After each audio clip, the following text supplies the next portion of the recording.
Welcome to Return on Insights, the show where candid conversations with bold founders and leaders spark actionable insights for your business. I'm David Lindover. And I'm Erin Abitangelo. Each week, we pull back the curtain with leaders who are scaling teams and shaping the future, sharing the insights that create impact far beyond the bottom line. Discover how high-performing companies build enduring cultures, inspire teams to think bigger, and turn vision into action. If you see storytelling as your strategic advantage, you're in the right place. Welcome to Return on Insights podcast. I'm your host, David Lindover. Today, we explore the transformative power of generative AI, a game changer for businesses and entrepreneurs worldwide. Our guest, John Sviokla, founder of GAI Insights and a Harvard Business School executive fellow, brings decades of experience blending AI research with real-world enterprise impact. John's insights reveal how AI is evolving beyond just technology into a core capability that drives innovation, productivity, and sustainable growth. Whether you're leading a business or just curious about AI's future, this conversation offers essential perspectives to stay ahead. John, welcome to the show. Lovely to be here, David. My first question for you, John, how did your academic background in symbolic AI and economics influence your approach to building GAI Insights, and perhaps shed some light on GAI Insights in the process? Sure. Yes. Well, our firm, GAI Insights, really does four things. We do content, which is research and news. We do capability building, which is briefings and education. We do community, because leaders learn from leaders. And we have a conference coming up at the end of next week, actually, beginning of next week. And then we also do curation. We look at what are the products and services out there.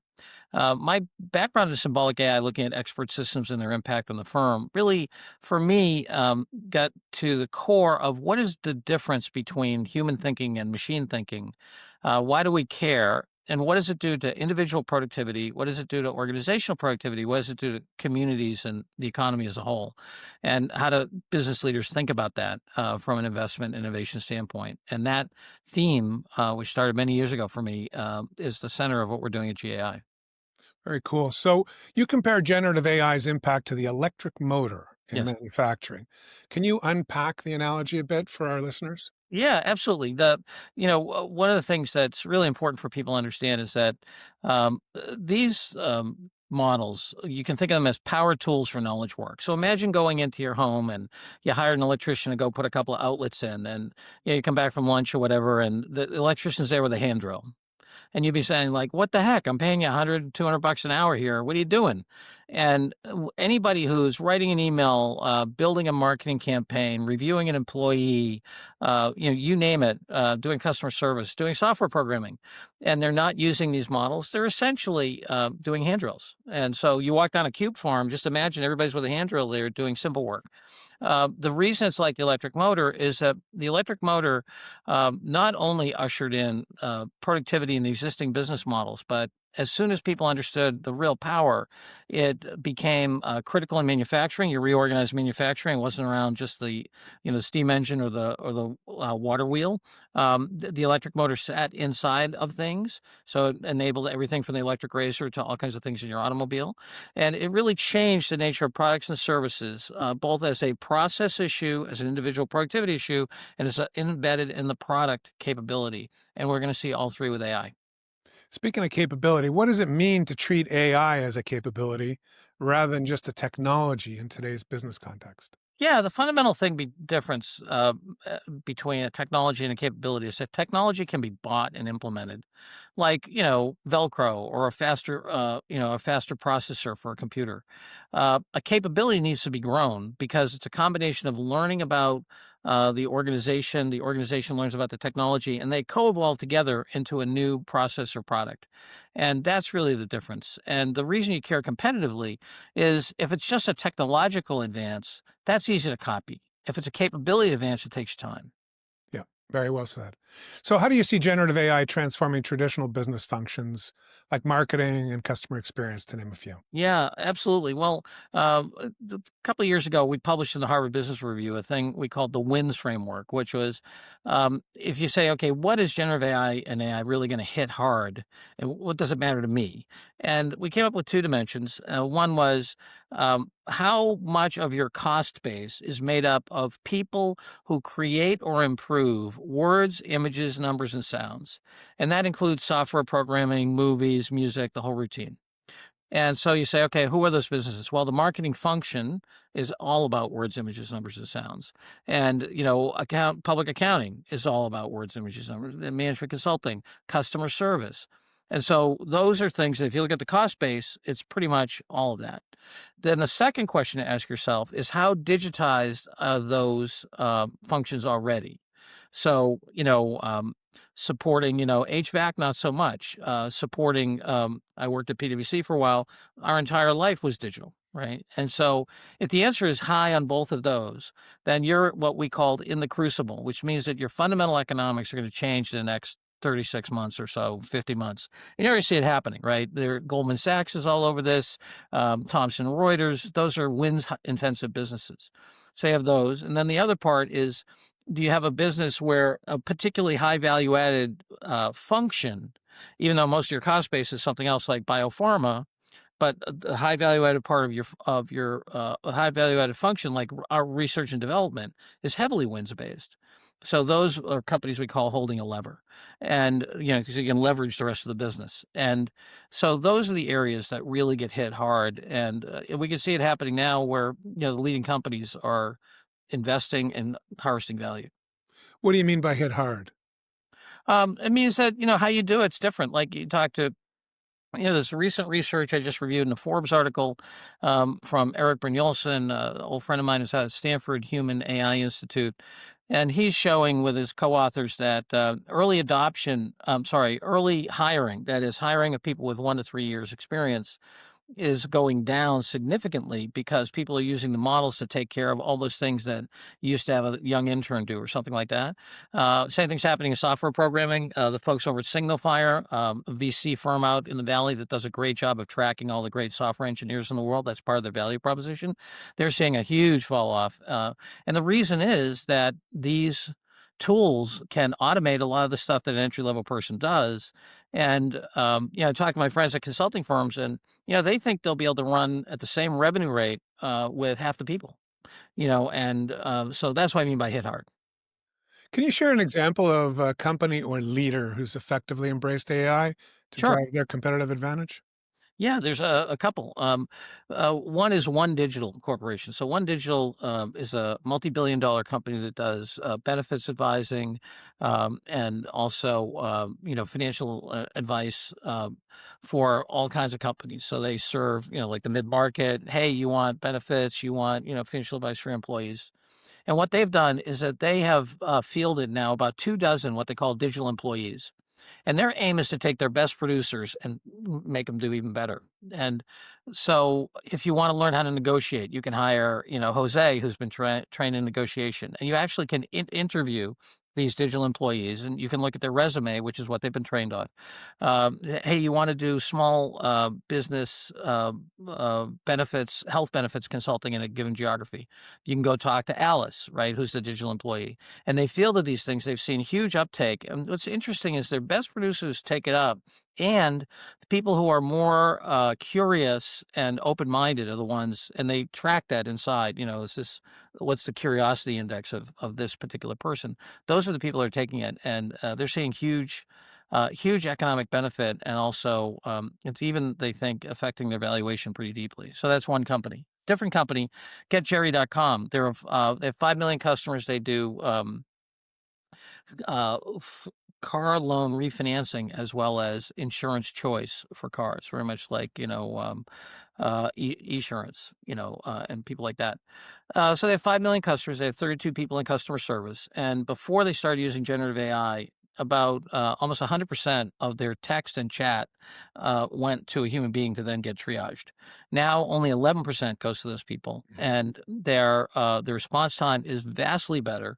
They monitor things like emotional content. So if you're getting frustrated, they'll pop you to a human right away, and people are much more satisfied. And they think they can go to at least triple the volume with the current 32 people they have in customer service using generative AI, 5 generative AI agents. Wow. So looking at it from another perspective, what are the biggest challenges that businesses as a whole face when they're trying to integrate generative AI into their workflows? Yes. Well, first, we have to recognize the phenomena, which is that this is not an evenly distributed phenomena. For those of you who remember your statistics, it's not a normally distributed. It's bimodal. We have a small number of organizations who are adopting this stuff and pulling ahead way faster, and then regular organizations, and most organizations really stink at adopting technology. It's so you add technology to a normal management team, and they do worse or just do the same mediocre. It's the old adage, a bigger amplifier doesn't make you a better guitar player. You just annoy more neighbors, right? And so when you look at averages like the MIT study that was not very well done, that talked about 95% of people aren't getting value. The study was terribly designed, but let's just say that that was right for a minute. Who cares? That's going to be true because technology by itself, doesn't do anything. It's all how well you can use it. Now, the people who are using it well are pulling ahead way faster. So that's the first thing to understand. In terms of the challenges of adopting it, we keep hearing the same thing again and again and again and again, which is people need basic understanding, training, and capability. Because look, if you really peel back the onion, and I've spent a lot of time on this, and I could be with your listeners for days talking about the backdrop on this thing, but if you look at the word artificial, it's very hard to define. You look at the word intelligence, very hard to define. You put those two things together, they really don't mean anything. Okay. It's what my friend Ben Kaczynski used to call when vacuums collide, right? So everybody's kind of painting in their mind what it is, and the window on a senior executive saying, I don't know what it is, has closed. So you get a bunch of people going around acting like they know what it is and they don't. And so you have to, at GAI, we try to make it really simple and practical. These are power tools for knowledge work. Let's get you hands-on experience because I can't describe to you what it's like to use one of these things fully. You have to interact with them. Right. So we really recommend that senior leaders in organizations have personal hands-on experience, at least 5 hours, preferably a day, a quarter, to understand where these models are and what they can do. Just so they're smart, so they're informed enough so that they can recognize an opportunity, and there's nothing that can substitute for that hands-on experience. So that's the first thing. The second thing is organizations have, we think, 4 levels of maturity. And first maturity is explorers. Hey, I'm trying to see what this stuff's about and so forth. Second level is islands of innovation. Hey, like our friends at Get Jerry, we can take customer service and completely redo it. Then the next level up is what we call orchestrators, people who have created a platform for growth. So Goldman Sachs, Blue Cross Blue Shield of Michigan, people like that, who have Goldman Sachs has 46,000 people on their platform, and then they build stuff on top of that. So those folks are orchestrators. And then the top level is what we call intelligence leveragers. Those are people who are using AI to build AI. Now, we only see those people right now, as far as you can tell, in the technology businesses. So if you listen to Jensen Huang, the CEO of NVIDIA, the chip maker, he will tell you again and again, we couldn't build the AI we're building without AI. And it's our belief that in most industries, you will have an intelligence over the next 3 to 5 years, you'll have an intelligence leverager emerge, and that they will garner a disproportionate share of the profit available in that industry. So, just to make it concrete, I used to work at a Big Four at PwC. Let's say, for the sake of argument, and this is a thought experiment, it's not data, that the profit available in the industry of those 4 folks, because they're kind of in their own market because there are only certain things that the big guys can do. Let's say that the spread from top to bottom is 30% for the most profitable one, 25, 25, and 20% for the least profitable of the 4. And I think that's roughly right. My prediction is within 5 to 10 years, one of them, I'm betting Deloitte, is going to break out, and they're going to garner 50% of the profit available in that industry, and the other 3 are going to fight for the other 50%. And that's a very bad day for the competitors because you start to get in the winner will get in a beneficial loop, more interesting things, better people, better pay, better client service, and the other people will all be struggling. And so I think, that's going to happen in banking. That's going to happen in certain kinds of retail. That's going to happen in certain parts of the healthcare business. Going to look like that. Education, for sure. Education is going to be completely disrupted, right? We have an ancient form of education you think people are going to lay down 80, 90, 100,000 bucks a year for the kids to go interrogate robots? No, they're not. Period. Okay, and so that game's over, and they have to reinvent themselves. Fascinating insights and experiences.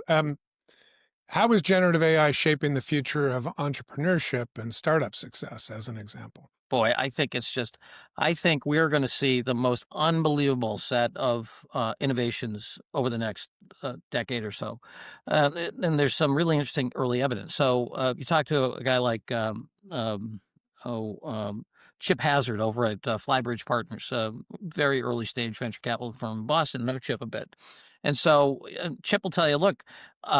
With AI, companies that used to be raising $5 million are now raising 2.5 or 2. So they're already seeing that they need less capital to get to where they need to get to because they can Mhm. get the expertise from the AI. The whole VC area is going to have to up their game because, hey, we have the best lawyers and all that other stuff. Forget it. I'll just do it with the robots. I don't need your stuff. And I don't give you 20% of my company for that. Forget it. And so so capital needs are coming down. Expertise access is going up. The ability for small groups of people to go and just cut the heart out of organizations that are doing it in a bureaucratic way, it's going to be massive. You're going to have small teams. It's going to be like special forces versus the regular army, Right. right? So small groups of highly trained, highly, supported with technology, people who share values and can do dynamic decision rights and learn quickly. They're literally going to do the work of 10 times or 100 times or 1,000 times as many people. Uh, so that's going to go like crazy. In addition, I think we're going to have massive unemployment in the professional class, who's then going to be hugely motivated to go build new businesses. Because I think that, take a look at Gartner Group. Okay, Gartner Group has lost, they have 24,000 people growing at 3 to 5% a year headcount, right? I think you can run that whole business with less than 5,000 people and have a better product. And you can see it, their stock price has gone down 50% because I think that the market's there saying your model's broken, right? Your model is not going to survive unless you reinvent yourself. And the thing is, at the top of the house, I've looked at I'm on the board of a public company. I've been on the board of a number of public companies. Your listeners may know that there's a filing form called the DEF 14A for the SEC that when I'm a named officer and or a board member, my entire compensation package, its structure, and its incentives is publicly available. Okay. So I've looked at that for Gartner and a number of other companies. And Gartner is incented on 2 measures: growth in EBITDA, earnings before interest, tax, depreciation, and amortization, and also growth in long-term contracts. Okay.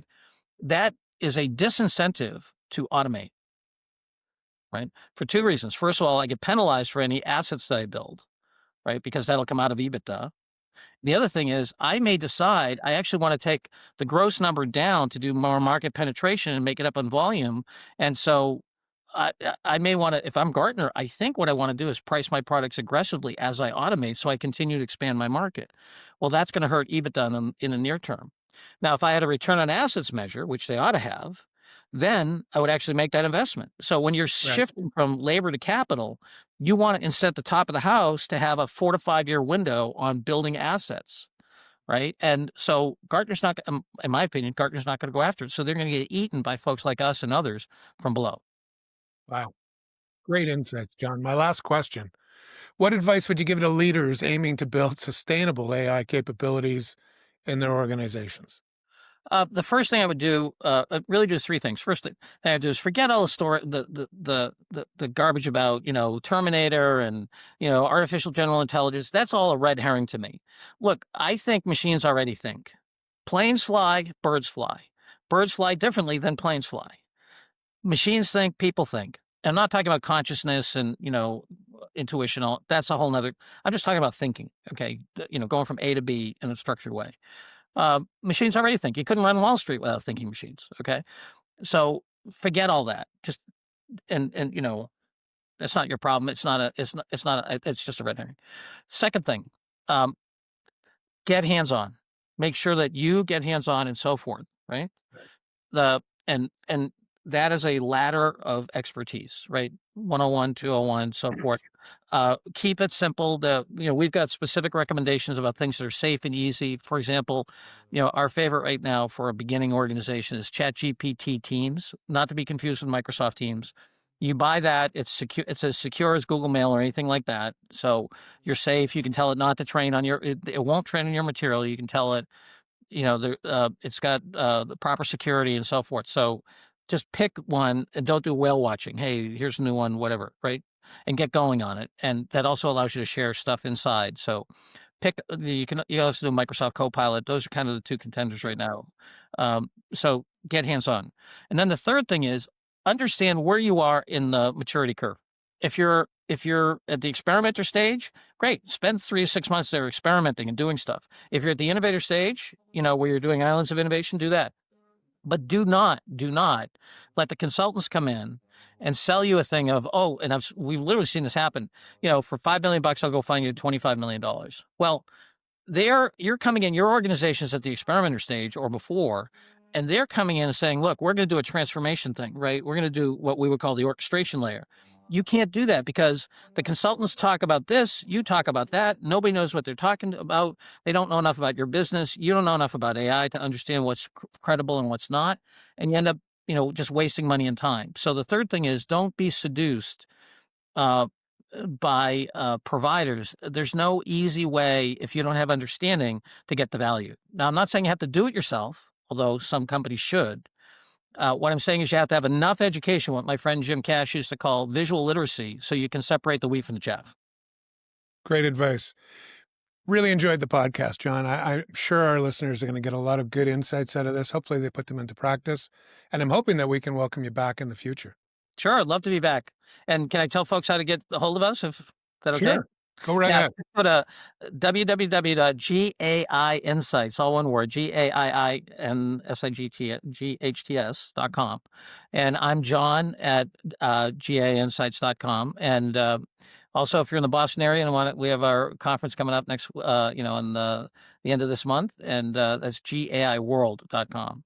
Yeah, we love this stuff. We live it every day. And we have a daily news show that's free that people can watch or just sign up for the newsletter. And we review news 5 days a week as to what's essential, important, and optional in this domain.